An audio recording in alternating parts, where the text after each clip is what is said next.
What was he doing on the TV? Was he a weatherman there? Yes, she's a weatherman, they call him the pizza weatherman. Is he the one that left 13 to go there? Did you? Someone left 13 and they ended up on one of those other two stations Oh, I don't know. about a year ago. Oh, I don't know. I have a creepy kid.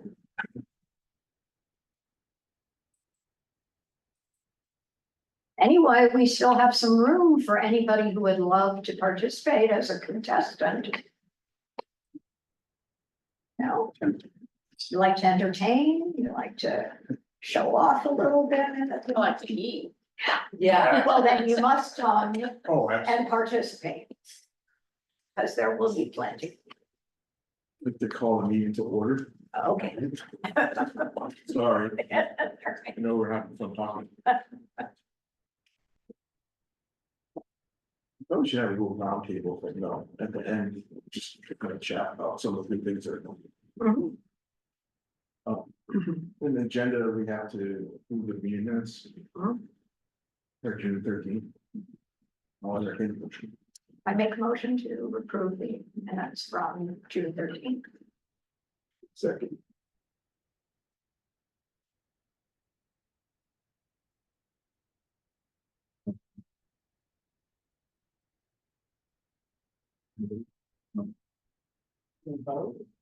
Yeah. Are you calling the vote? Yeah, Colin. Oh, okay, okay, sorry. Yeah. Oh, there's it. Oh, there's. Hello, hello. There he is. You wanna vote in a minute? Yes. Aye. Hi. Oh, I.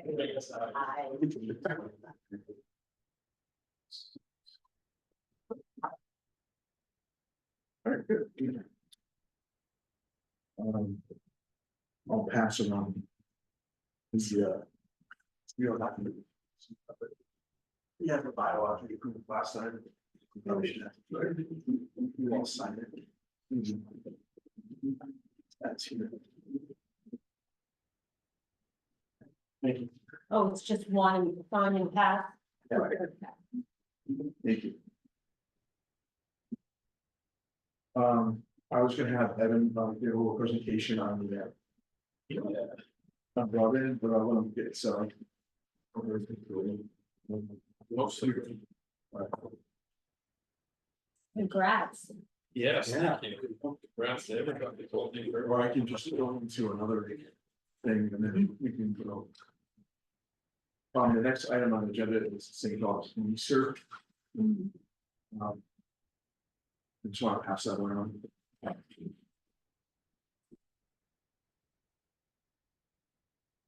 So it's the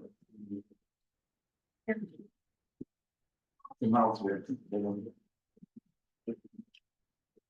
Maine Community Energy $8 program. It's a partnership between the Maine Governor's Energy Office and the Maine Economic and Community Development and HRA advisors. Basically, the purpose of it is to foster economic development across Maine. By providing quality technical assistance to the projects. That need the assets right down the road. They're looking for 5 to 8 communities like this. Mainly the communities that have underutilized energy infrastructure. As you know, Wiscasset has a lot of that. The town of Wiscasset's answered a survey. They were requested in March. And we requested assistance on Mason Station, Maine Yankee Old Ferry Road property. And we were selected. And so this is their, they finally. And the governor, I guess, approved it last week for us. And anyways, this is their proposed scope. And what they're, the time frame and so forth. I'd like to have you involved in the discussions when we get going on this. It's an exciting opportunity for the town to pass it because I think it's gonna lend us. get some real. High level technical assistance. And so forth, to bring it to basic staging. The project and the whole federal top of it. So. We decided to take out AEP because. Of a variety of reasons, because it's nuclear power, the connotation of it. And then we don't really have a long relationship right now. With them, so kind of took that out. I thought it was that would be a little bit more difficult. Maybe controversial. So, anyways, I think your thoughts on that.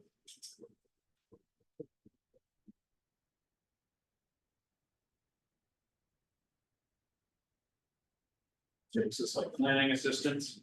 Yeah. And what they'll do is like to bring the repower Wiscasset grouping a little bit to this.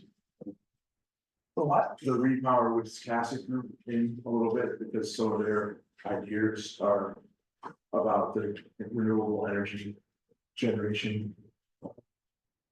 Oh, they submitted that, we should do, they were going for your property, like that, or that, the application process.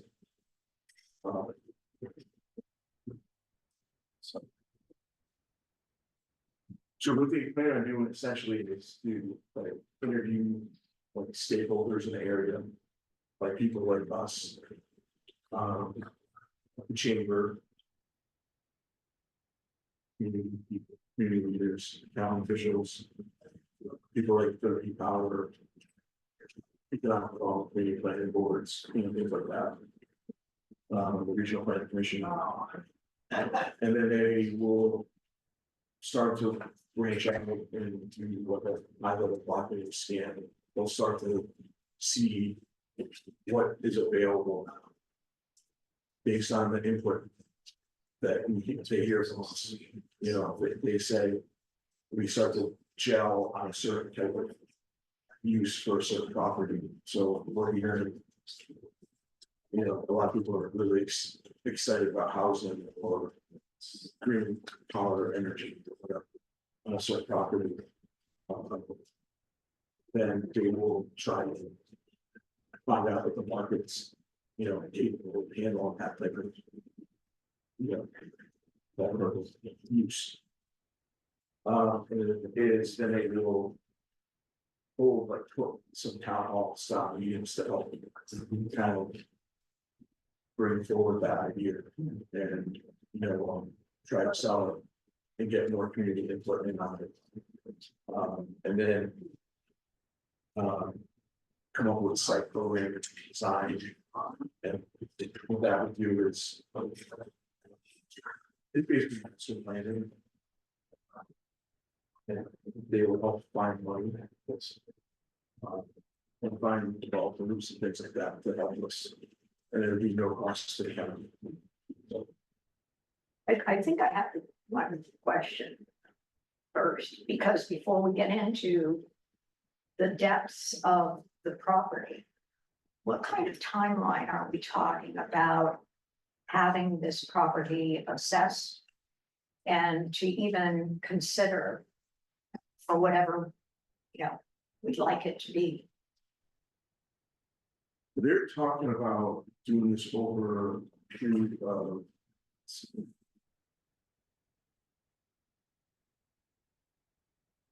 Looks like. Into the winter. It looks like they're planning on doing it into January, so. Of There's possible. 25? Yes. Next week. I'm supposed to have a meeting about this. But I'll know more about the details about what time table and Okay. actual. How it's gonna work. Aaron, are they gonna look into what's usable and what's not usable there? I think so. I think that's part of what this is. I'm not sure. That's what I need to find out. In terms of this, we can start a free gift source. Okay. When you say usable, you mean that it's. Looking for ash pits, and Right, things that like doesn't that, have some. parts of it might be, Yeah, brown. we might, Yeah, so. might go I in here don't- with something that's. Unfortunately, I don't know if it's gonna be brownfield assessment type thing, but they might be able to help us get that one. And so, but that's the only thing that. When are they gonna start with the clearing? Timber, I don't know, I think there's. Isn't that on the agenda for you guys? That they're supposed to come back to you guys. I got lost on it. I forgot where we're at, to tell you the truth. But Dennis only, he wants them to come back to you. Yeah.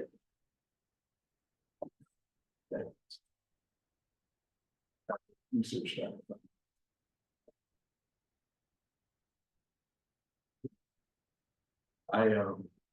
That's another question, because I don't use that money for, there's a receipt money for this project, get someone started.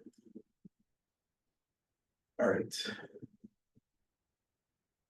I think I have to Google the price, you know, what we might get out of it and so on. I have lost track of whether we voted for it or didn't do anything. Involved in too many things. yeah, no, you're good. I will get back to you.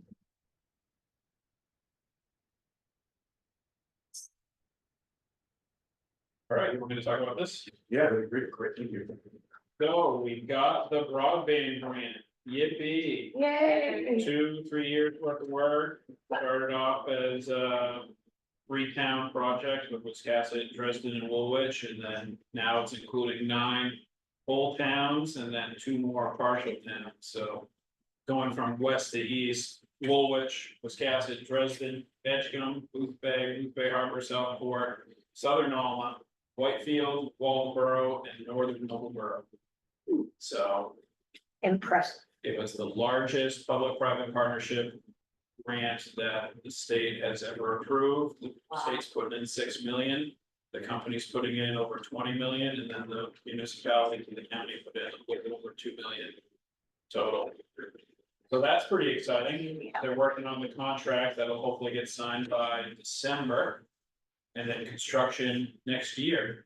So right now, we're working on getting information on homeowners associations, because biggest problem there is people that bury utilities. And then you've got to have everybody on the same understanding that, hey, we're gonna dig a ditch across your yard that you probably gonna pay, but that's not the game. That's right, it's a lot better internet. That's kind of the price of That is. admission. So, and then some places with HOAs, it's easement issues, so we're trying to compile lists from every town. So what I'm handing out to you guys is the FCC established something called broadband facts in the last year or so. So all these companies finally have to give you a nutrition fact style thing, breaking down what you actually pay, which is the best thing the FCC has probably done in 25 years. But the top page is what Spectrum is front and back, and then the next 2 pages front and back are what Fidium currently offers for fiber packages. So we're gonna look at it real quick. You can see the cheapest product that Spectrum offers is an up to 300 megabits for $40 a month. And that's for the first year, and then if you scroll down to monthly price, it goes up to 85. So a $45 increase, over doubles on their teaser rate. So. Your name is consolidated, Yes, so this project, what is the vendor? Where's it sold? consolidated. Consolidated is Fidium. Yeah, so the Spectrum. Yeah, just to compare what people have now for Spectrum. And then the 2 lowest packages, so if you want to compare face to face, Fidium's 300. Over 300 is a symmetrical service, so with Spectrum, with their 300 package, you get up to, which could mean 50. And over 35, but with Fidium, it's 300. The monthly price is 45, and then it goes up to 65, I believe. Says And then it goes all the way up to a gig over a gig and then 2 gig over 2 gig. Which is nothing that Spectrum can come close to offering. Yeah, it's gonna be night and day for a lot of people. Just because it won't slow down. When the power goes out, the fiber doesn't go out. Because it uses a light transmission and not a power. Obviously, there's a power at the backhaul, but as long as every central office has a generator, then it'll send a signal, so no more losing coverage just because the power went out and you have a generator, but you can't get on the internet or can't watch TV or whatever. Last time I checked, it was $6,000 was the average value increase if you had fiber versus whether you didn't. You had to compare housing. Yeah. Best thing that happened, there's probably the third best thing to happen in the last 125 years, I would say. Conservatively, nuclear power, cable TV, and this, we'll add in electricity. Electricity is good, yeah. So this is big. When I worked in Damerscott and Newcastle on this, there were people that purposefully chose to live there because you could get fiber. So now that all of Lincoln County essentially is gonna have a fiber option. Opens up a lot of, and there's a lot of property now that can't get any kind of telecommunication service, so. Places now can probably be built on it. So you should understand this, this is gonna actually cover not just the gas. This is all those towns. Except for the, All of this gas. yep, That's why we kicked in money. not leave behind people. So. I think there's probably 5 to 10 places out on Pooler Pit Road, off of Old Town Road, that they don't have anything. Then there's just a bunch of one-offs here and there at the end of roads that don't have anything. Some places that still have DSL. Yep. Indian Road. I could get cable in my house, but I still use DSL because I'm just an enemy of Spectrum. So much so that I had to go against them entirely and tear their company apart. Yeah, it's gonna save people a lot of money. I mean, right off the bat, you can save a lot of money a year. And the reliability is better, I mean, Help people working from home, in a bigger business. absolutely. Yeah, keep it, And people working at work. true, Oh, yeah. everywhere. That's not, And then if you've got your 6 kids and over at the house and they had some friends over and everybody brought a TV and an Xbox and then they can all game and not shut the whole internet down in the house. So, First, So there's gonna be other options other than Spectrum. oh yeah, this is the first real competition. Well, this, cause I literally just left the property and the flyers asking if they do inspections, what did you have on cable? And I told the internet, I said Spectrum, it's like, oh. I'm like, really? I thought that was good, but I guess not. 10 years ago, maybe, but yeah, this is pretty much I gotta run back and tell that fiber's coming. Yeah. Feel free to use these. him. Yeah, the first movie, and my wife was working out of the house, and it was a fair. Company, fair point. Fairpoint, Became consolidated. and I couldn't use, I'd leave the house because I couldn't get on Yep, my computer and do things while she was doing business. totally. And so what time, 2025, people should be able to get them. like January or? And December. let's plan on 12 to 14 months. Evan, does this go to the house or to the pole? This goes to the house, so provided that it's less than. Gotta remember, because they changed that. They're covering anybody that's aerial, unless you have it buried, they're covering everybody to the wall of the home. Which is not always customary. No. If it's buried, so let's say if you're a single home and you have a buried utility line, they'll do the first 500 feet. And then if it's 550, then you have to do all 550. So I If can it's tell 497, they'll do the whole thing. I'm only 200 feet. My neighbor is 600 feet from the road. It would be worth to start looking at conduit prices and having some conduit laid. Or wait until you get them to spec it out to see what they say it is, and like, because maybe you wanna use their take. No, I don't wanna get it all, just don't. Yeah, yeah, I did everything below ground except for the cable. Yep. I've lost that a couple of times when trees come down. yep. So, Is- yeah, Is there a bit of fiber though around town? Yes. It's, Very little, it's- scattered. well, right, what we have is it's transmission line basically, so it's just like if you're trying to hook up a house to. The transmission lines, you can't do that, obviously, you have to have a substation and have all this other equipment. So during the Obama administration, they ran the 3-ring binder, which you've probably heard of, all the way up On Route Route 1, one. all the way to Fort Kent. And that's all like middle mile, so if your individual household wanted to tie into that, you could probably pay a company $40,000. To put in all the equipment to hook up your individual house. But yeah, and then Consolidated has their own line, and then Lincolnville Communications has their own line, so when you go. Right down Route 1 over here by the gas station, and you see like those 5 lines down low, that's all these different middle mile that. An individual can't tie into. So basically, they've got.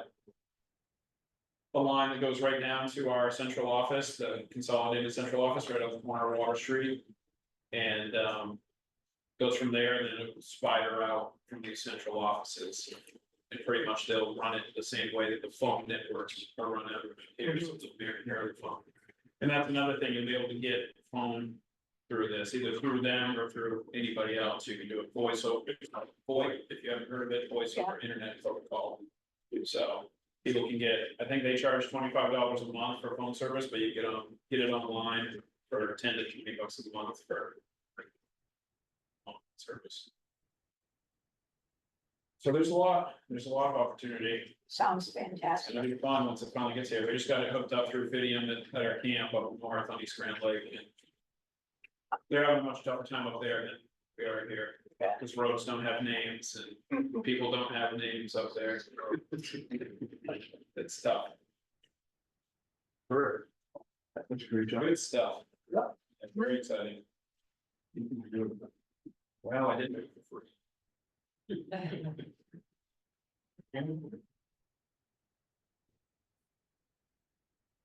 But yeah, feel free to. I will. Because most people don't. We have where, in some places like. I think I'm in Newcastle, have LCI too, so. There's a, show you there. I can check on. the Federal, Great. federal website.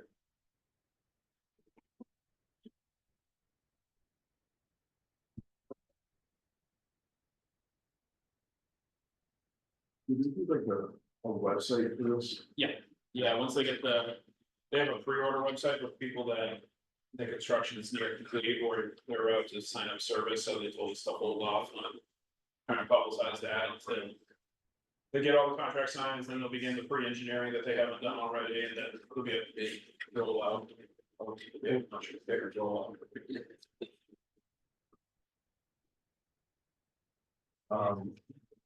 I wanted to just give you a little update about Old Prairie Road property, and just talk to you guys about that, give you your thoughts and ideas about this. So. The town authorized me to submit a difficult letter to the county. For town planning projects, to the Lincoln County Regional Planning Commission. For hiring a land use consultant. To conduct a regulatory analysis and master planning for the development of mixed use housing. Which is.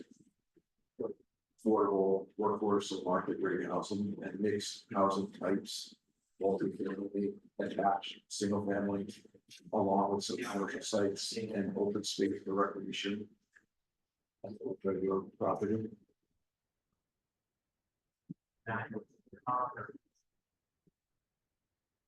Yes. That's the basis of it, and I don't know, we do that all or whatever, but we need to talk about it. Any questions, thoughts, concerns?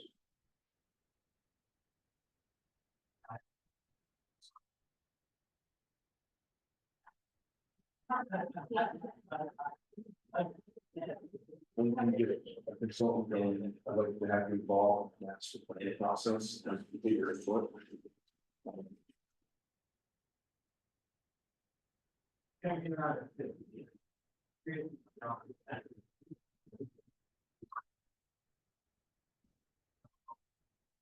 The way it seems to be is like, know. There's a multi-step process to I see it, you know, we would go from. Right now, we're going through what we call legal review. And then there would be a brownfield site assessment, and we're trying to find money for that. And then there's sort of regulatory. Constraint analysis. The master planning. And then there'd be a final design. Then there's permitting. And construction. And then future. Phase developments and things. And.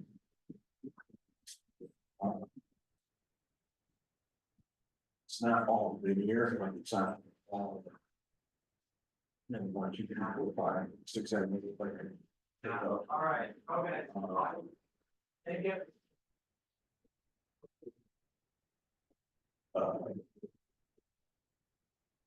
With the brownfield assessment, could be done at the same time as the constraint analysis. The master planning done.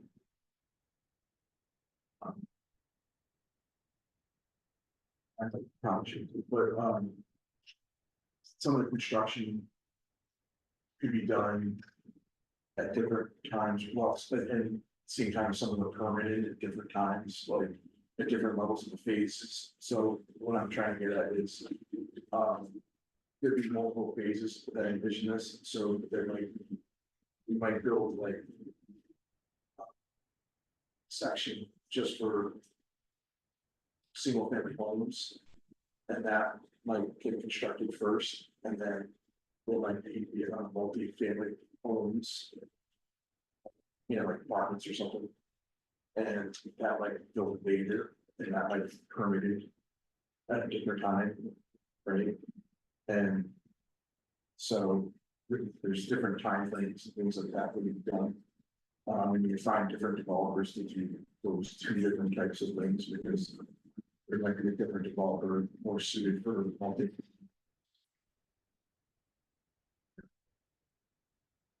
Some different homes. So. That's kind of one.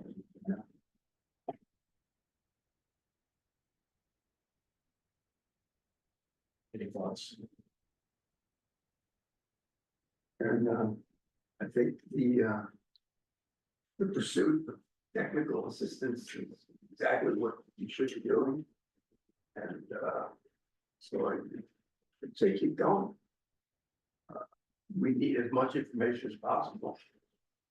And we're going to be confronted with a bunch of decision making perhaps down the road.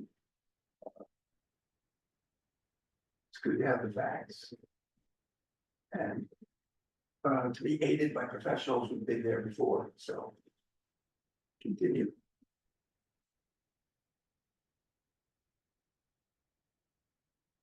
Where do these professionals come from? Are they regionally based? Are they? They're locally based,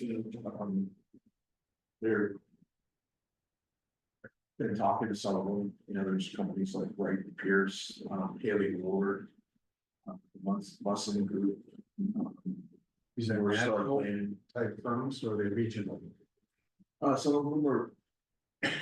More regionally, like, you know, New England based, some of them are more. Like, Maine based. Are they design build or they design or they? There, so some of them are more. Just design, then some of them are design build, like, you know, what I mean by that is that. Some of them have extreme, like some of them are more engineering based. Yes. Okay, so they have the technology to do the design build type. You know what I mean? And then some of them are smaller, and they're just for the design. Yeah, now. In that case, they might somehow get some of the bigger stuff later down the road. But for the constraint analysis, what we really need is. I mean, the reason that I'm looking forward to the money right now is the master plan and the constraint analysis, and that's really just the. it's sort of like technical, it's not really for any of the building right now. Like, it's just more than I'm not really at the point where it's like construction or we're just doing pre-development work. No, understood. Yeah, And this master plan would integrate such things as infrastructure, yeah. such, okay, all right. So like, I mean, like even some of the, for example, like I was just talking to. Even some of the bigger. like, Engineering firms, they would hire more like a smaller design. Planning agency to handle the master planning concept. Sure. Because that's not really. They're everywhere, they found that out. But so now some of them are actually hiring planners, so. It just depends on how big these firms are.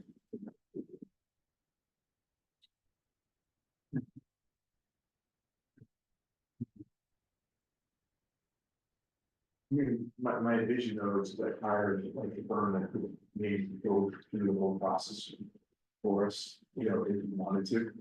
You know, to do the design build, you know, what I mean? Yes, So it's I'm, in this context, I think that's probably the direction worth exploring, as opposed to having disparate parts. And we have to be the puller together of all kinds of systems.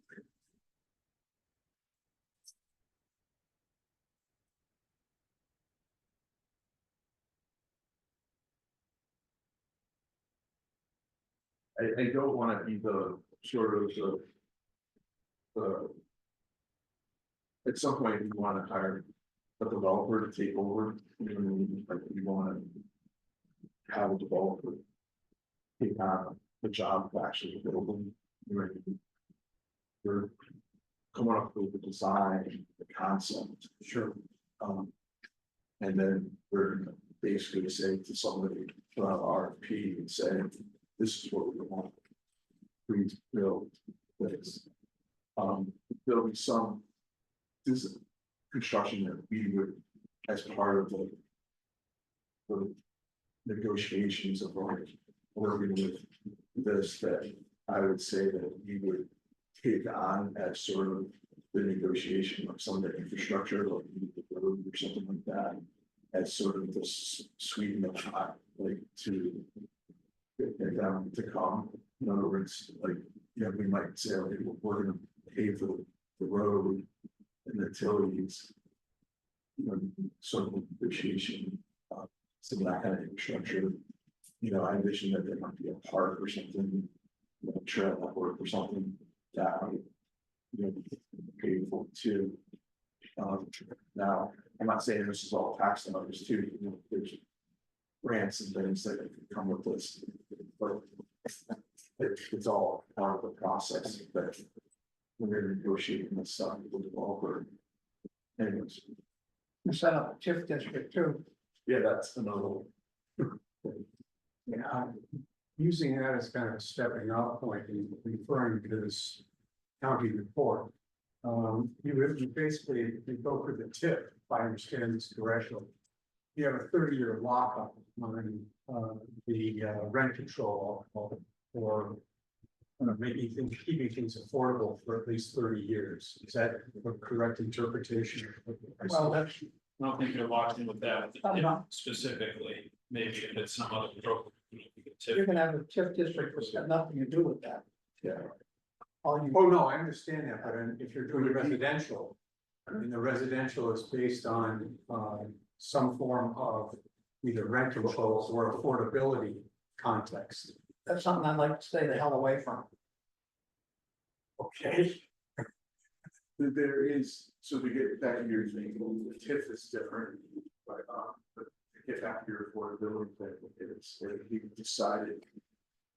Because what I'd like to see is that there is a mixture of affordability and market rate. Workforce, you know, affordable housing. I know that has some negative connotations, but those could be those would be deed restricted for like 30 years of the sale, so that that would have the capability of making it so that you know, they would keep it for essentially. But would it keep it up? Sherry, what do you think?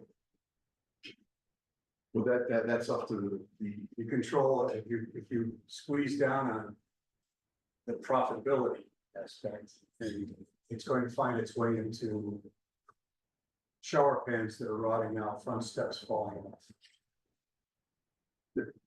Like rent control. Yeah. Same thing.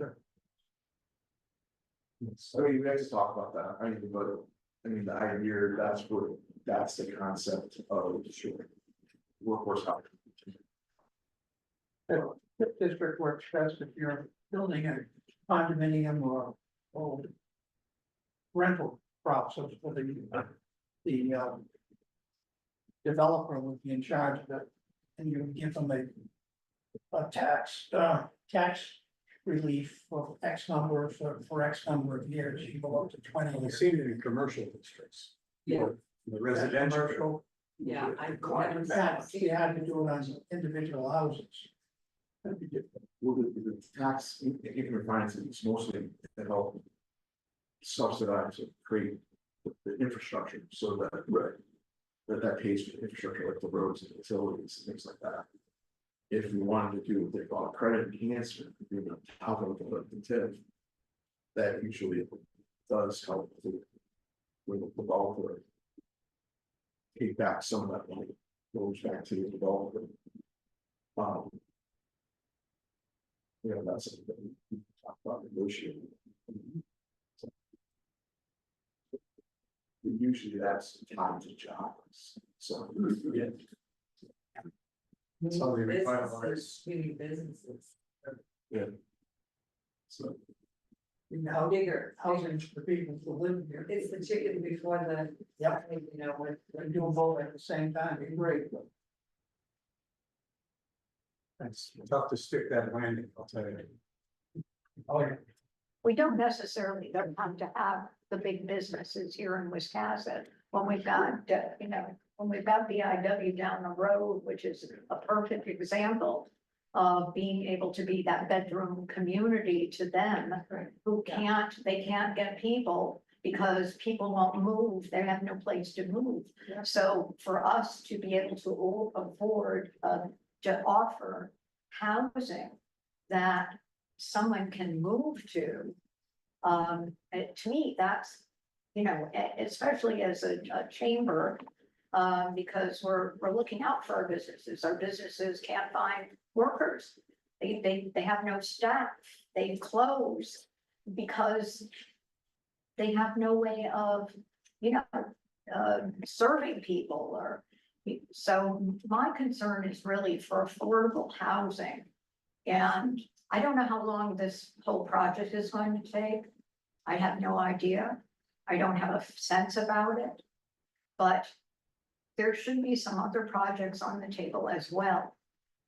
And that can be talked about, like LD 2003.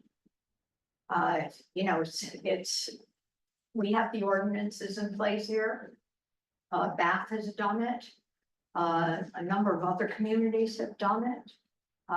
That's something that I think we should be doing a little push on. Already building in backyards. Yeah. Had to be able to put your parent in a place or add on to your, garage or your attic or whatever. That's a perfect opportunity. Plus, it's also a rent option. It's good for people who may not have the money and want to stay in their home.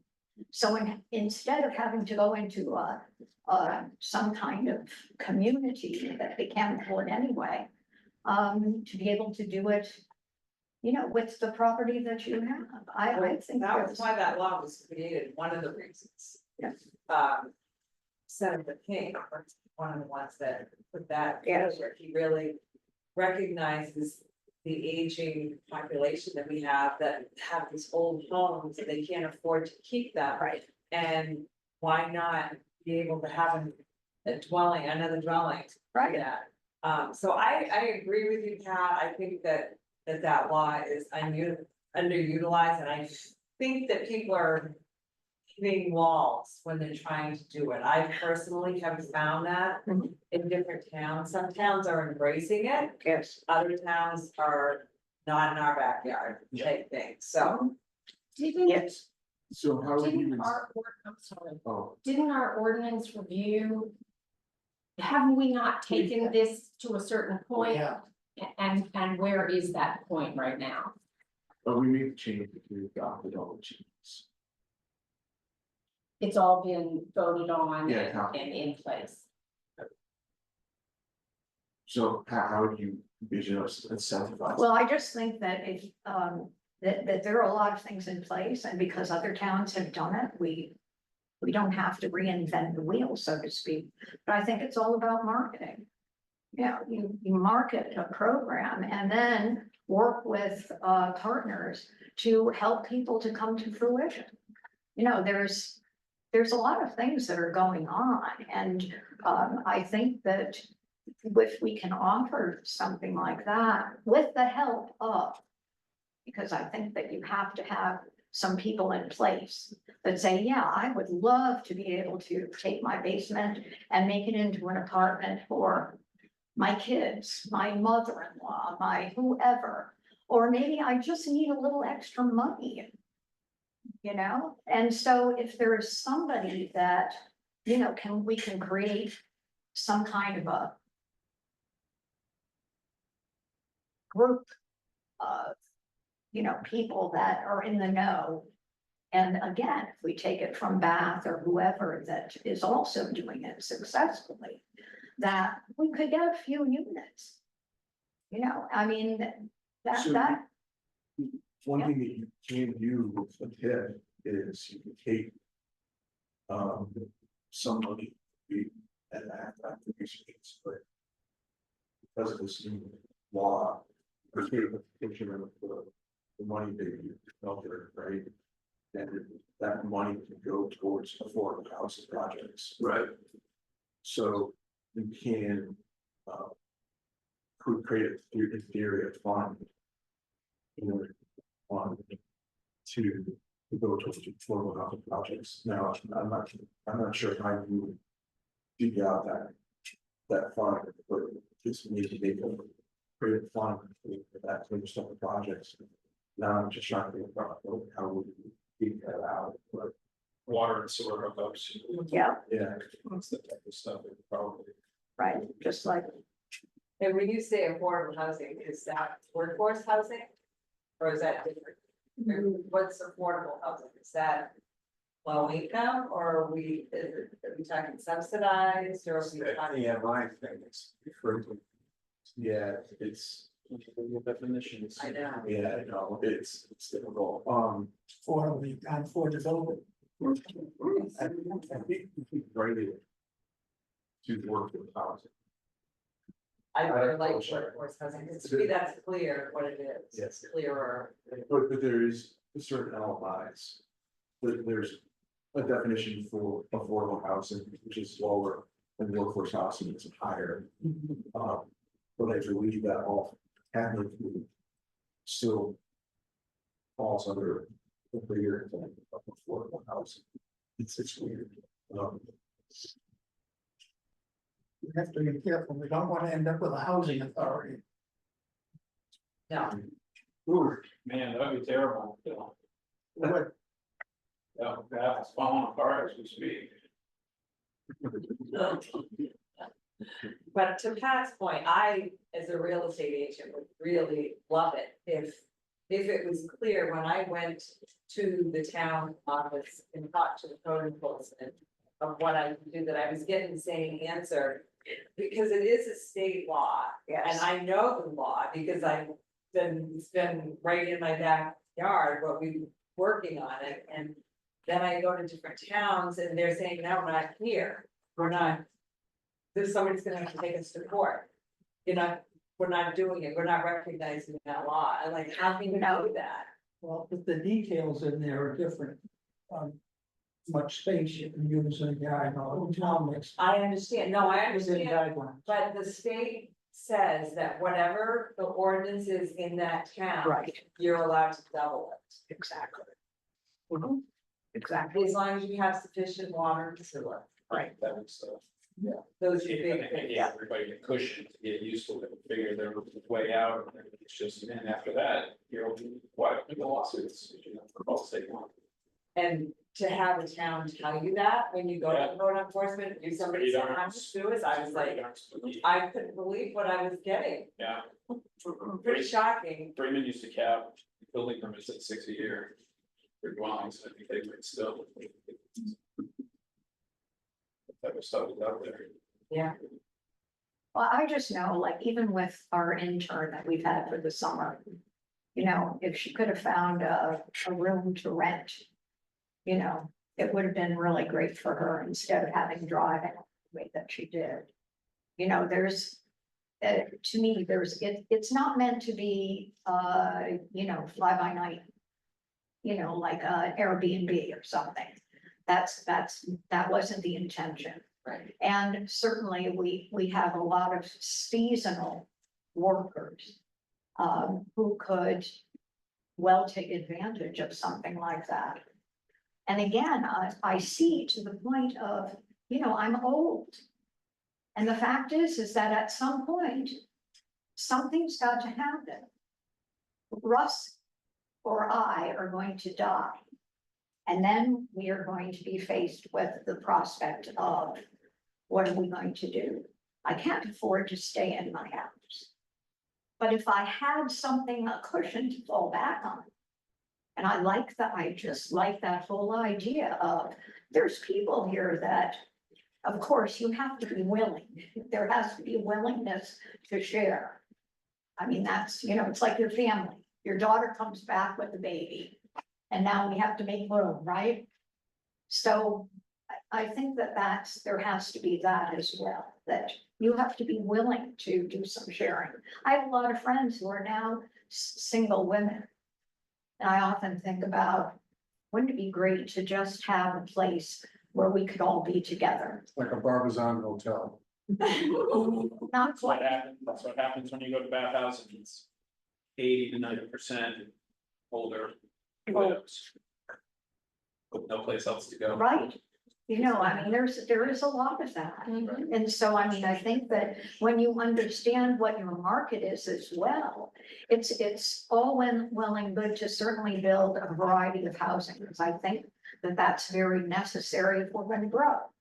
I think No, that's I okay. think you need to also, I agree with you 100%, but I want to make sure that we have other ducks in a row Yes, as well. absolutely. Because like I ask myself, how many homes in Wiscasset are basically Airbnb? I have no idea. So, as people may build accessory dwellings, Mhm. how many of them might They're not, go to? but that's part of the law. So it's not allowed to be. That's, But it is has- there anything that says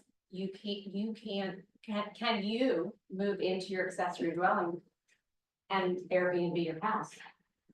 Well, I Because don't there are know. people- I know people in this community Yeah. who move out of their homes in the summertime Uh-huh. and Airbnb their home. So I get both sides of that as a real estate agent, because I feel like as a home, you should be able to do whatever you want with your property. And if making some income so that you can afford to live there all year. And you should be I able to do And that. I get that, but if as a community, we have a housing issue. Which one is more important to us? The housing issue? Or the ability to somebody, you know, to build an accessory dwelling and use their. To me, there's lots of parts to this Of problem. course. Yeah, I'll point it myself, the elderly problem. I am now a single person in the house, so that's just the way it works out. I got a spare room. I don't know how my husband will feel. Turns out you just come to this meeting. Fantastic, that's for you. But if we can break this down into maybe solvable parts, Yeah, can we look at it that way? And I'll give you some old examples, good and bad. When I was a kid, there were, in the resorts around us, there were dormitories. Right. For seasonal employees. Bunk rooms, dormitories, whatever you want to call them. We also had, this is now in upstate New York, seasonal pickers. So we had migrant worker camps. They were pretty substandard in those states. This is now the 50s. And we got rid of them, the town, ultimately, the county and the town ultimately got rid of them, but put a real bind on the farmers in the area because. And they couldn't Yeah. afford to have people come in and pick their apples or whatever it was. So could we start breaking this in? I mean, we're talking this very broad spectrum of affordability and so on. If we could do a little cherry picking on this and start there. So for instance, live workspace. So when someone goes to some organization or whatever says, okay, we are going to have this number of seasonal employees, we give them, we structure it so that there's permission to put in the dorm, the bunk room, whatever. So that they can address that particular problem. So, and it could even include, I don't know if you remember, but it wasn't all that long ago, we'd see a whole bunch of kids from Ireland working in Shaw's for the summer. Or Canada. Oh, just Yeah. go down to Blue Bay and it's tons of Jamaicans and Romanians. Yeah. Exactly. Yeah. So, Well, in the Midwest, you got people from Scandinavia, working in restaurants and everything. in summer. But just like you described, like Ocean Point Inn and East Blue Bay, they've got tons of living quarters for the people working there. It's the same thing, four rooms, everybody's got a roommate, one shared bathroom. And then down east in Washington County, they've got, and how old is that resort? yeah, exactly.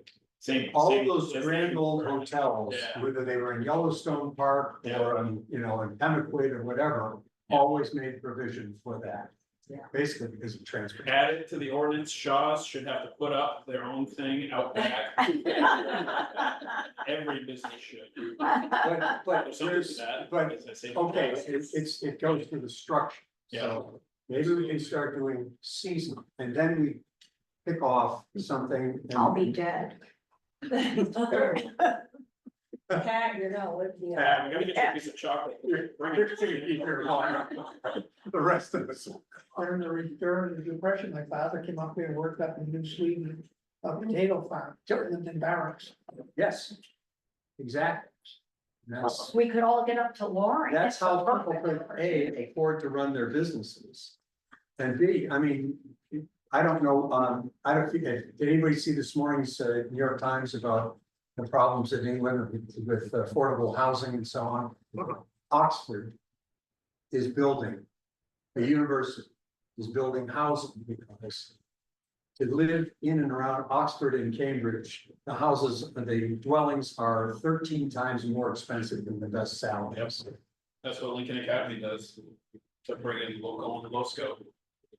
They've got housing for their people. Okay, so we've got something that we can focus on, peace. And then we can move to another piece, but if we try to solve everything all at once, it's gonna be a very ugly mosh pit. yeah. So. Do we see like one part is regulation, right? Sure. And then the other part would be. Well, partnerships and financing, like on particular maybe. Parcels of land or something like that, that we can work with.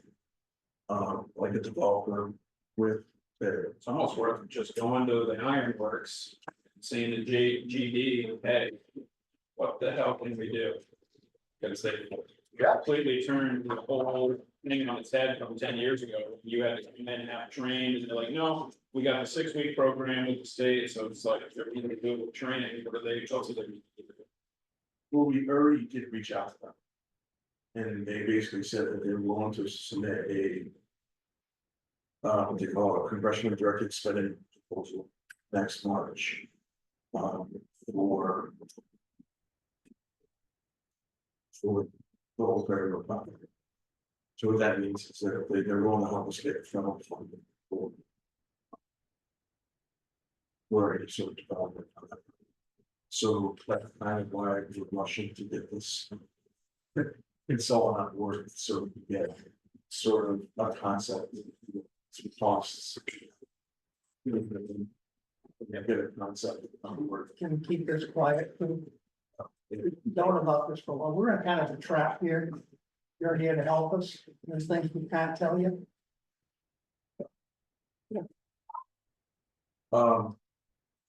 Show me what to look for on the FFOA request. I love when people can't tell me anything.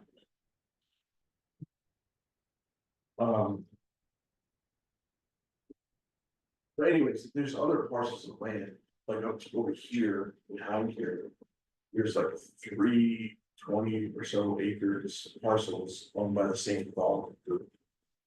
And they've just come to play. Can't think of the name of the development group, but anyways, they're. Well, tree. On Ford Road. They're right here, Churchill. Churchill, you know, the part, powder. The powder. Yeah, corner lot. No, Up in the back there, not the corner. There's something going on there. no, where the powder, Yeah, I know where that is. powerhouse, Yeah, that whole lot in the back there. Laying in the back there. We just reached out to them. The people that are doing this, who did this study. They're called around,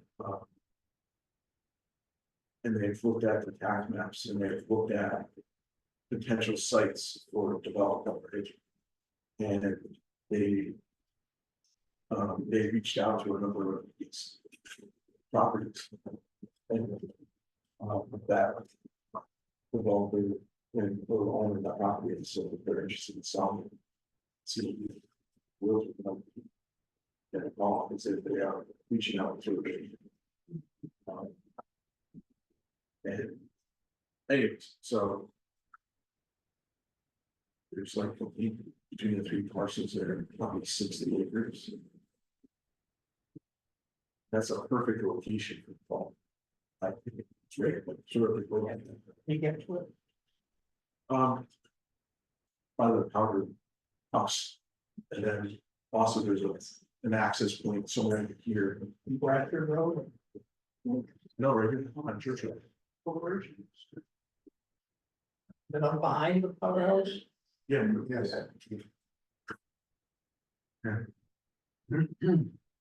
It's all. I have to look at a map, we have to get a map.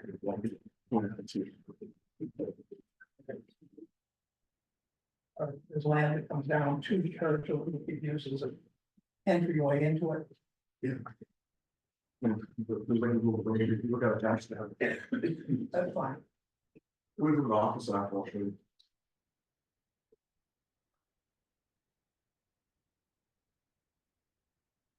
Well, anyways, I mean, there's that kind of thing, but there, I mean, you know of any other properties that are vacant? That's the other thing that. I'd like to maybe develop is like maybe a list of vacant properties. That way that maybe we can reach out to the owners. And maybe talk to them about redevelopment opportunities and find out. Ways to get them assistance to redevelop it. There's this group, in Rockland that they broke ground for housing there. They were putting in 49 units. And it's with a developers collaborative. They're doing work in Augusta and Belfast and a number of other places. Maybe there's something to get some information from.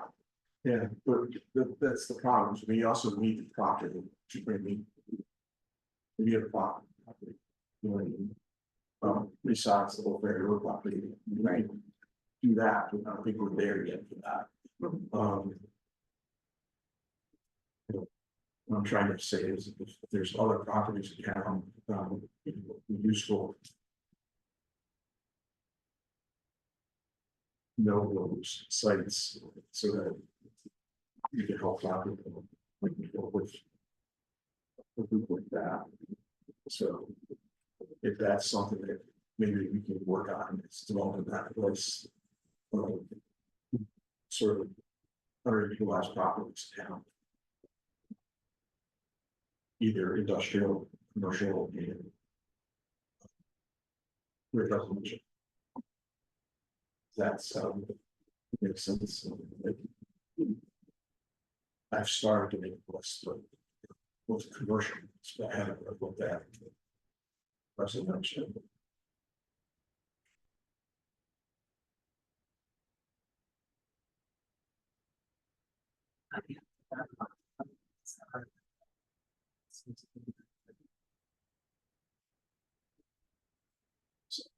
Oh, 3 minutes.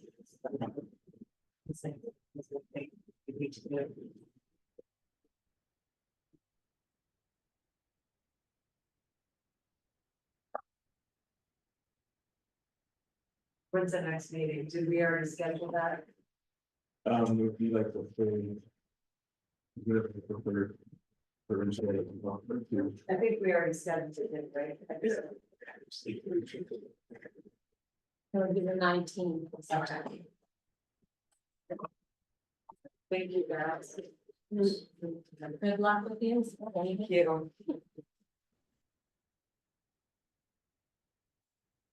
So like, would you go to page 12 on this, do you have that study?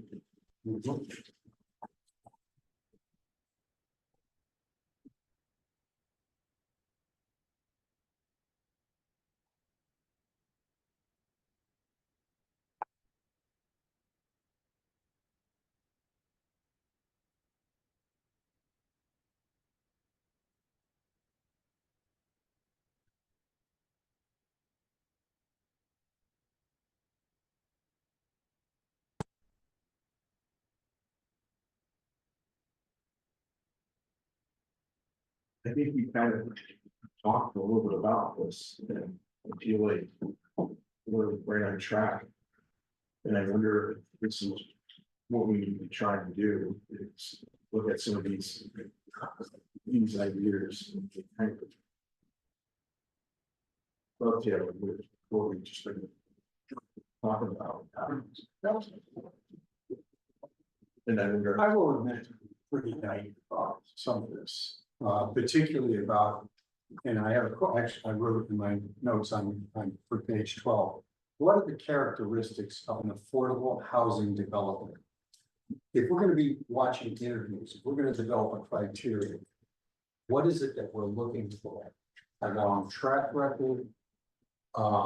Somebody who knows the Maine mid-coast. I don't know what the right mix is to identify an affordable housing development. Can you Google that?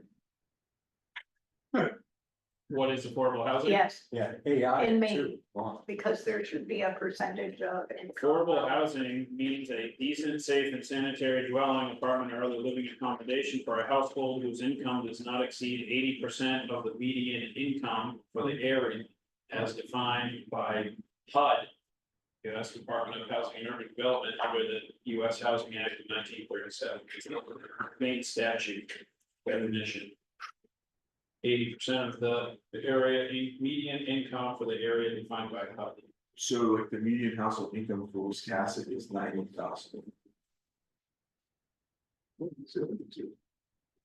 90,000, That's So Wisconsin. 80%, Right. 72,000, 72,000. and then you're supposed to be able to use whatever percentage of your income on. So take 30% of $72,000. Please.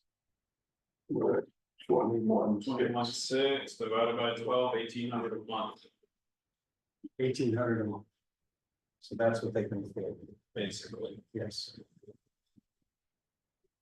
Wow. Or anything that's over that a month is deemed affordable, is the inverse way that. say. So to flip that over a little bit, and I was just doing some back of the envelope. You would end up with, and I think it confirms somewhere in the appendices.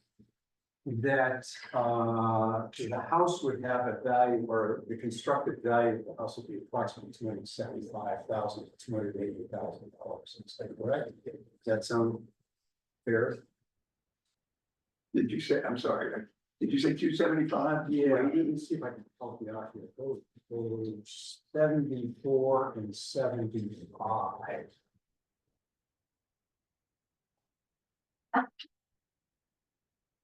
Well, I'm trying to make a point. Probably a lousy. Okay, in the third case of the page 74, it's the projected sources of change in housing, older residents. And you go through over to the right-hand side in that panel, and you see maximum affordable house price, $221,000. Well, I picked a number out of the air for construction of just the house, and then you have to have site prep, all that other stuff. And the number comes out, and we can debate this, around $350 a square foot. And what that means is that the person, this elderly person, in the case of page 74, is going to have a house that's 28 by 28. In other words, 785 square feet. Much. That's what, a bathroom, a bedroom, a great room, and a kitchenette. They're making some down here on 27, and they're selling them for 300,000. Yeah. No, Well, those aren't, I'm trying tiny to homes. put a framework. on it. Where is that? Well, Knickerbocker, Knickerbocker down and that's 27. not, That'd be a great warehouse. To be honest. but that doesn't include a lot of other home costs. right, and there are a number of places today producing tiny homes. Right. I mean, you can, the gamut, You find them. there's tons of them, so. Yeah, can't go by Knickerbocker. They're Well, I'm just saying that. up here. Oh, no, Yeah. but I mean, these numbers are real numbers on what it costs to build today. My son works for. It's like I said earlier, Just a affordable lawyer housing mind. is My something son you can't afford to build. Right. is a construction manager for super high-end homes. I'm talking about 4.5 million on up. They use $750 per square foot in these houses. Because they have everything. They're basically, they're for Wall Streeters. And they're vacation homes. So that's what we do. Yeah. So a more reasonable number, actually, I called them today, it's on the road. They said, I want to bump some numbers off. It's not 350, and I said, yeah, he said, it would be very tiny and it would be. Yeah. Our Lots. realtor lately has just generally been throwing out $400 a square foot, so that is. The size of a two-car garage. There's no garage for this. I'm just saying Right. that size. Yeah. Yeah, they do up at the,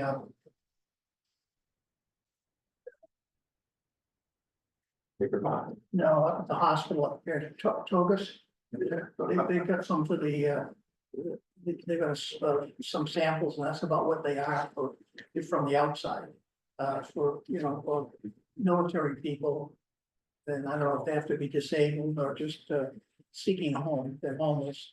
But the size of a garage. You can, again, it's just what you said, you got a bathroom, kitchen, a bedroom. I mean, I could live in that size. Family, no way. Agreed. Right. So I'm just trying to get mentally around this, and that's why I asked about the developer. What are the characteristics of these developers? And you mentioned what these are. I have no idea, I No, don't no, know what but they're that charging. there are these, I think you said there are tons of these places around. Oh, that you can buy, even Lowe's. Yeah, but Yeah. Those places. Earlier, we're talking, what is it gonna look like in 15, 20 A years. developer wouldn't get into something like that unless he's That's- getting the whole thing financed by Yeah, the government. that's not gonna look like everything they wanna live in. And I think 20 we should. years. Either are the homes that are up Bradford Road. Okay, but now. Like you said. You have to start adding in site prep and all of this. So. What are you looking at? Per square foot? You're building an apartment building as opposed to single family home. Exactly. What if you're building, you know, a townhouse? Well, you unit? can do multifamily, yeah. Right, Yeah. I mean, that's gonna bring the cost per unit down. Right. Duplexes are a great option. Right, and triplexes. What if you start looking at, you know, Let me But let me, back on if I something. may, I want to stick with the Okay, duplex sorry. idea and go. with what Pat was talking about that second unit. If we could promote that so that there would be someone who pays full price. I build a duplex and I rent, so I rent control the other half of it. So that I have income, but it's an affordable housing option for someone else. But I need some form of tip or break. So that it makes it profitable for me to have built 2 units rather than 1 unit. And get the income from it and guarantee the persons or persons that are in it, that they can be there for a while, they're not short term, they're not VRBO, none of that stuff. So it's a complex, but it's, I think you can structure it. If you can't get the big corporation to come in and build 35 units, maybe you can promote duplexes. Yeah, It it's a brings great, back to the beginning. The reason we have this economic development is to widen our tax base. Because we've inherited all of these. You know, the police department, the fire department, the ambulance, all of that, when we had someone else paying the bills. And they've gone out of business, now we're left holding it. And it's not getting cheaper every year, taxes are going up. And widen the tax base of other people paying taxes. It helps us out. so do we have any buildings in town? Not necessarily town owned, but either way, private or public. That can be developed into multi-family housing. Probably have several up over trees. I don't know the condition of the building. I think that's empty up there.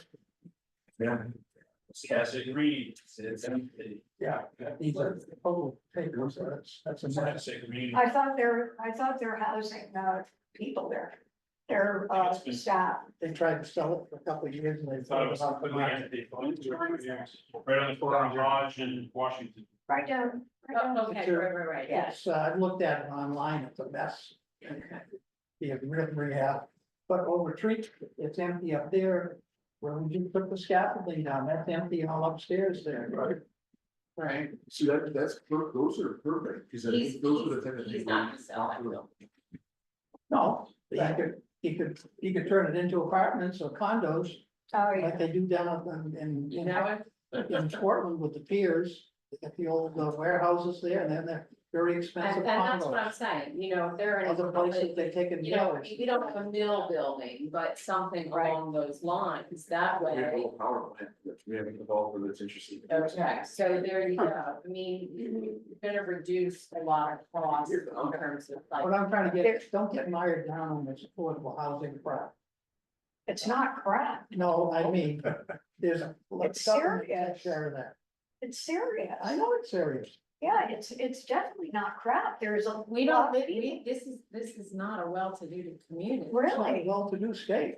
Right, Right. so I mean. I think you can look at the definition that we were talking about affordable living, but erase that for a minute and think instead of. Can I afford to live in that town? I mean, that's the bottom line, can I afford, You got all these trailers around here. but if we put in homes. Have septic systems and everything. If you wanna run water and sewers, We were told the other night it's $1 million a mile. Yeah. That's why. Where we're talking about down here, there is water and sewage going down there because of Maine Yankee and the power plant, the original power plant. Well, that's, Still have to run it into the property, but it's down. the point of this development is to create density. Right. And so that it's cheaper to develop, right? And then also. Yeah, it's cheaper to develop and, yeah, so that's part of it, and then it makes it more affordable. And it's more attractive. It's walkable. And so forth, so there's a lot of really good positive benefits to it. Anyways, so that's part of the sort of the design thought. You gotta look up the woodlands and outside of Houston.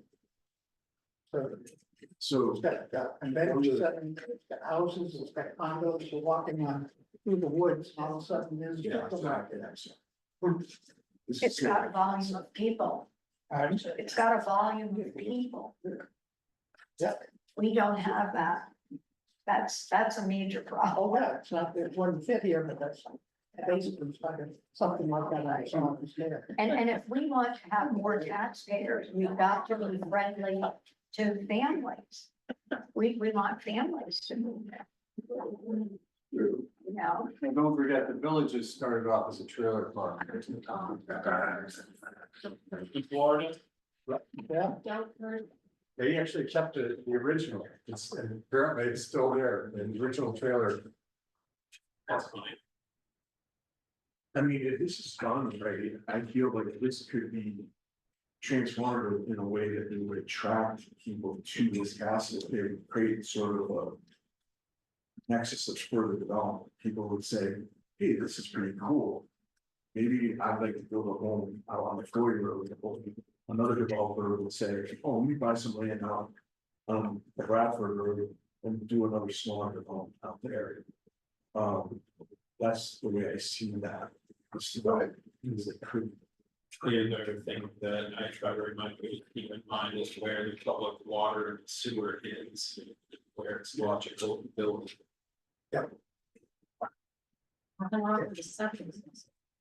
They got 70 people. Well, I know, that is a problem. So they already did that in Wyndham, and now they've never had a treatment plant before. They're making them build a treatment plant.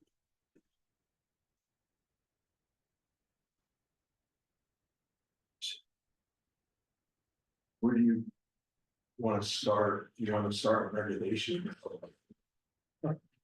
Regulations. I would start, talking about, having a mixed. I guess you'd say mixed use, that's not the word I'm looking for, a mixed use community. Yeah, maybe you have a community of small houses, an apartment with some single family stuff. Services that are provided in a community like that, if you have access to city services, they can greatly reduce the cost. I mean, there's some who choose a tiny house. There are others who, would look at an apartment. And there's still others who want a single family home with that extra bedroom because they're gonna have that second kid or whatever. So I wouldn't be afraid of looking at the scope. Of the range of scope, I should perhaps say. Types of housing that are approachable these days. I don't know if the word affordable, approachable, whatever. I mean, most young people can't afford to get the down payment on a house. well, that's another issue and, We were building a town center in Right. Illinois. And they're saying, oh, we gotta get condos. No. Yeah, All the well, builders said, no, that's they what don't, they're they doing don't now. want condos, yeah. It's, they can afford to pay $1,400-$1,600 a month. But they can't afford to save the money to get the down payment for a house. They're cheaper, I think, in the long run. Well, the down payment today is going up greatly, if only because the interest rates, you no longer qualify for what you qualified for 2 years ago. When rates were 2.5 or whatever they were. Well, this was even before that. This was 12 years ago when we started on it. So We decided- still, the rates were lower then. Yeah, but it was decided at that point, all the developers said, no, go to apartments. I do believe that would be part of the strategy. I mean, maybe I'm pie in the sky and saying, you know, I think there are people who want single family.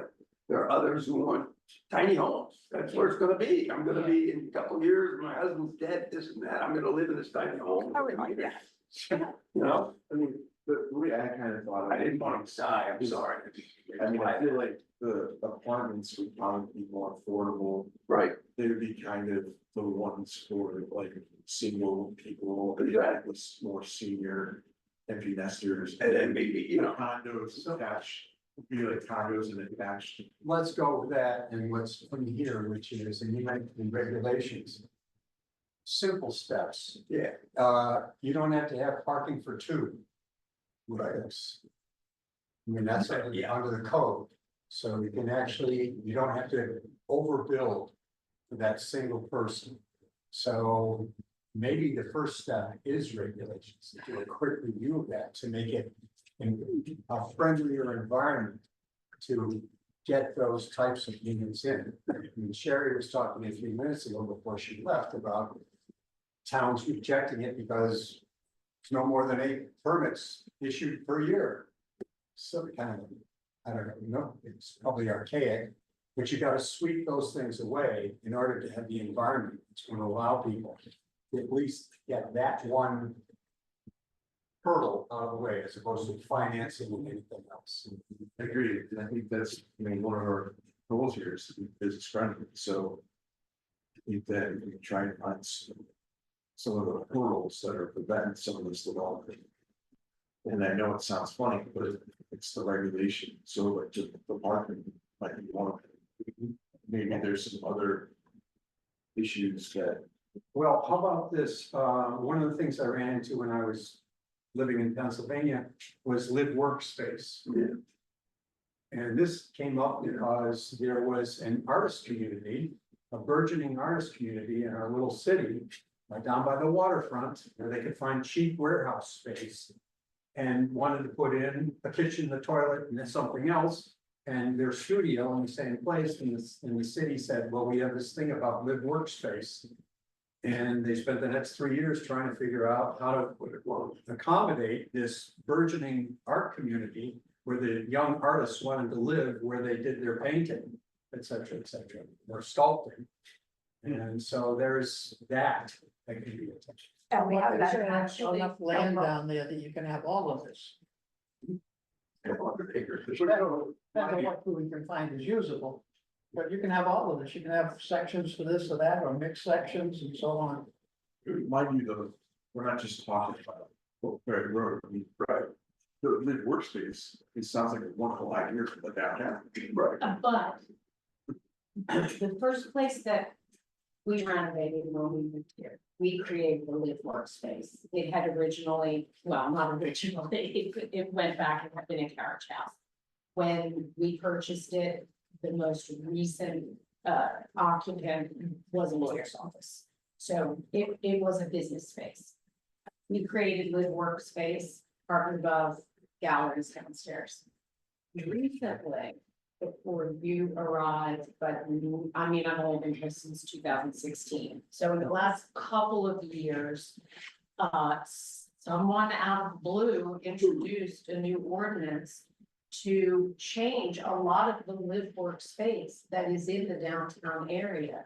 That it can now only be, I mean, your grandfather did if you're existing, but it can now only be a retail space if you produce the thing you are selling, which had not been the case. That wasn't the way it was in downtown.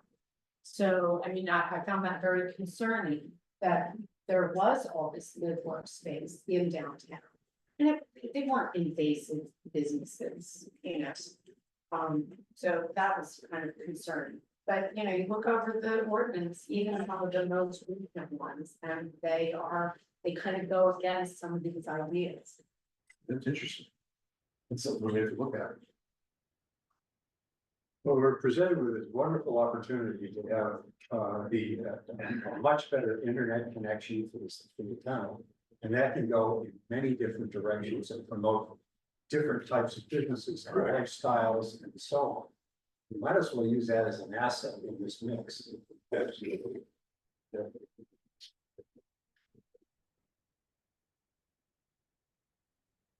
Well, this publication with the Great American Neighborhood, which is the line you used, saying this and whatever, I think it's obvious to us. We've got to study this, read it and come back. At least to me, it is. I mean, this is the culmination of today's discussion, it's this piece. Yeah, I mean, it's the concept, it's the principles behind it. Right. That I'm using, it's the mixture of different housing types. Right. The walk-in, it's basically what we've been talking about. Absolutely, and our discussion has moved towards that. You know, in a wise manner, I think, so. I guess my point is, they gotta go home and read it. But I like, we're going on this. I think Yes, it's- well, we're moving. Yeah, we're moving forward. What do you think we should talk about at the next meeting? Like, you know, what should I prepare for? Well, I think it's gonna be more of this and how we can take something like that and apply it here.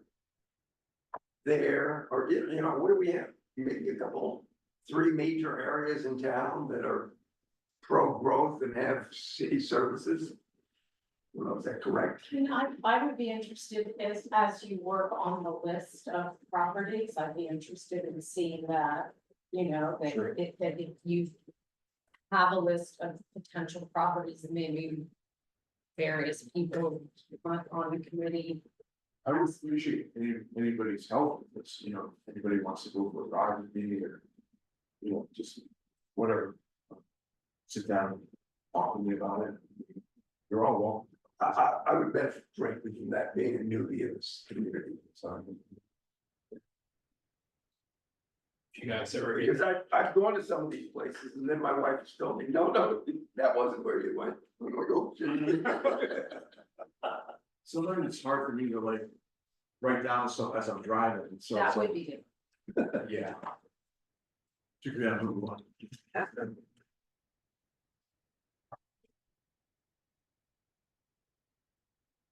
Well, as I go through this, if I think of anything that would make sense for us to talk about, I'll email you. Thank you, sir. Thank you. I really like the idea of small houses. I just think it's kind of neat. I always like imagined that for seasonal housing, it made a lot of sense to me to have like a little tiny house village. Yeah, exactly. I love tiny You know? house villages. Yeah, I I mean, think they're wonderful. because, I you know, think it's you're fun. seasonal. Well, not just that, but again, It's seasonal. you know, there does have to be consideration, and you know what, there's a lot of young people today who are doing this because it's a more affordable option for them. Absolutely. So as they grow, then they'll go ahead, they've made some investment, they'll sell it to somebody else, and they'll go ahead and build their home or yurt or whatever they're going to build. Wasn't there someone? Not that far, like just maybe an Edgecombe, wasn't there an old sort of vacation type property that a few years, but somebody came in and redid all those cottages? Oh, yes, Yeah. and then turned around and tried to sell them for Yeah. 100,000 each. I know, but they were adorable when they finished. They were, but I'm just, I know that they were looking to make some big bucks. You know, I mean, that's what they were looking for, but they were, you know, they were also housing for seasonal workers. Right. You know, for a long time, and I don't know if they sold. I have no idea. Yeah, I wasn't really following them, but I remember seeing that. Yeah, Yeah, going to that and into the recent news about the motel up the line here. oh, yes, Pioneer. Oh, yeah. My first reaction was, well, we're seasonal workers there. Now, well, you know what, Jim got lost, okay, because he used to be a member a long time ago. When he and his wife were together and they ran a nice clean place. And then, But that's where basically people were frankly washing dishes and doing certain jobs, that's where they end up. Oh. All towns have them. Absolutely, we have And- transients that Yeah. went there, of course.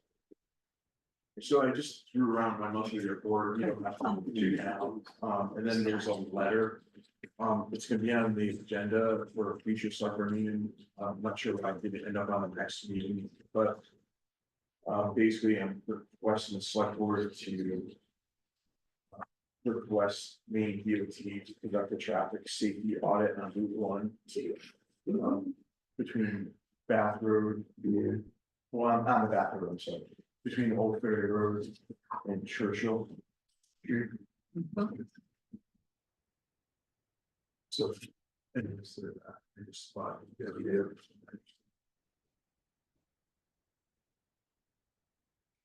Yeah, is this all mine? Yeah. Well, it's true. Okay. You guys been to the Scarborough Downs development? Yeah. No, Now I've heard about it. Before you should just go there. And It's everything you just talked about for 10 minutes. Oh, It's everything. is that over where they put the Costco in? Yeah. We're gonna go back to the Costco. oh, There's all those signs that say don't go, you can go. And what is it? The big It's community. everything you just described, It's so they these- popped it up in less than 24 cookie months. cutter operation is really amazing. There's 2 or 3 story condo stuff, there's single family homes, that's all, and they just go and go and go and go and go. Yeah, I didn't realize it was that. I got Yeah. lost in there. It's in between. Somebody said you wanted to go to Costco.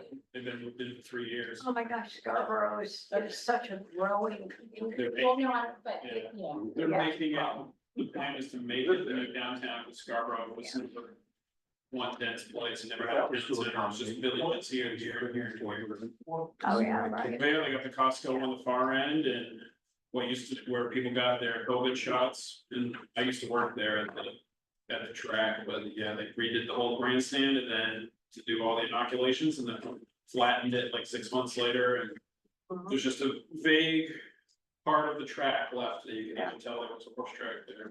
It's pretty crazy, worth a ride through to be like, and imagine that there was nothing there but woods 3 to 4 years ago.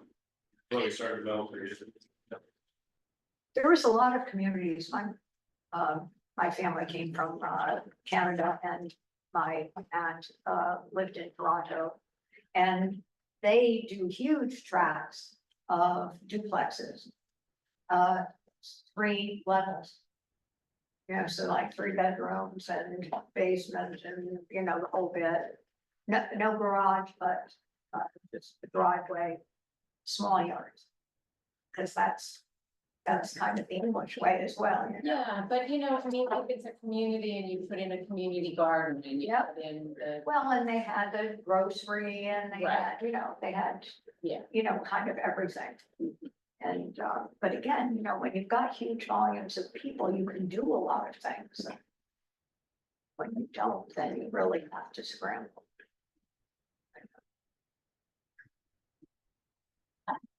exactly.